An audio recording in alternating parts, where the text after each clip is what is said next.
ये राहुल गांधी की मोहब्बत की दुकान है कि राहुल गांधी और प्रियंका वाड्रा की स्वीकृति और सहमति के बाद अशोक गहलोत जी ने राजेंद्र गुड़ा का इसलिए इस्तीफा लिया क्योंकि उन्होंने महिलाओं की क्या स्थिति है राजस्थान में, किस प्रकार से राजस्थान महिला उत्पीड़न में नंबर 1 हो चुका है, किस प्रकार से करौली से लेकर जोधपुर की घटना तक आए दिन घटनाएं होती रहती है, उसका पर्दाफाश किया।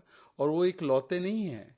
इसके अलावा आपने देखा होगा कि दिव्या मदेरणा जो कि कांग्रेस की विधायक है, उन्होंने भी कहा कि मैं स्वयं असुरक्षित महसूस करती हूँ, मुझ पर हमले हो जाते हैं, पुलिस मेरा साथ नहीं देती, तो बाकी महिलाओं का क्या।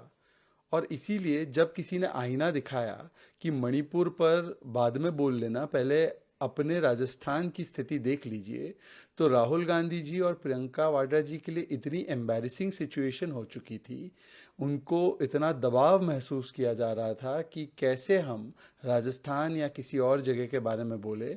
मणिपुर पर तो हमको राजनीति करनी है, परंतु यहाँ पर तो हम बोल ही नहीं सकते। तो उन्होंने तुरंत प्रभाव से अशोक गहलोत जी को स्वीकृति और सहमति दी कि अशोक गहलोत जी इनका इस्तीफा ले लो। और कितनी विडंबना की बात है कि शांति धारीवाल जो कहते हैं कि महिलाओं का बलात्कार इसलिए होता है क्योंकि मर्दों का प्रदेश है, वो कैबिनेट में है, वो एकदम सम्मानित तरीके से कैबिनेट में है।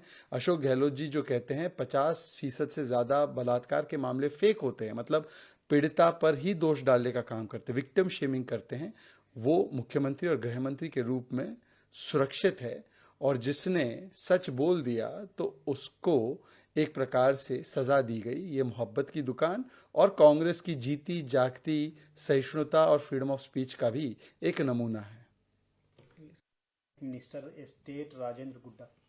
This is the Mohabbat Ki Dukaan of Shri Rahul Gandhi ji. After the endorsement and acceptance and instruction of Rahul Gandhi and Priyanka Vadra, Shri Ashok Gehlot ji has taken the step of sacking a minister who has spoken the truth about the situation in Rajasthan, that it is the most unsafe for women, that it is number 1 in rapes and women atrocities. From Karoli to Jodhpur, there are instances that take place on a daily basis on which the government has completely failed. Priyanka Vadra and Rahul Gandhi were feeling very embarrassed because not just Mr. Guda, even Divya Maderna, a MLA of Congress party, has come out and said that I am unsafe as an MLA, I get attacked, police does nothing. So what can we talk about the other women in Rajasthan? And they were so embarrassed that those who are doing politics in Manipur will now have to answer about Rajasthan. So they said to Mr. Gehlot that please sack Mr. Rajendra Guda. And if that is not the case, then they should take action on Mr. Ashok Gehlot. But it is the irony that Shanti Dhariwal, who says rapes take place because it's a Mardon ka Pradesh, is in the cabinet. Full honor.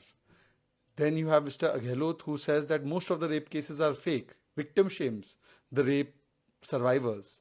He is also in the cabinet. He has the portfolio of Home Ministry and Chief Minister. But a person who shows the truth to the Chief Minister and to the Congress party is sacked.